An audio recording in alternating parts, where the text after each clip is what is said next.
And when people know who they are, the enemy can no longer tell them who they aren't. Most of the people in the world don't know who they are, and we're daughters and sons of the King of Kings and Lord of Lords. And I believe that the majority of problems in the world, if not all, are rooted in one primary thing: mankind trying to fulfill their God-given calling without God.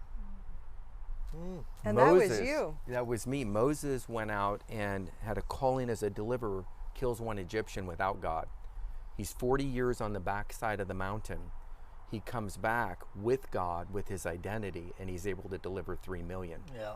And so you've got Mother Teresa knew who she was. Right. And she planted 1,000 orphanages to get girls off the street. Then you've got somebody else that's from this area who was apostolic and planted 1,000 pornography studios with his apostolic calling. Right. So it's with God, Right. fruit, life, health, Right. and restoration. Without God, it's destruction, Right. pride, narcissism, and all those things.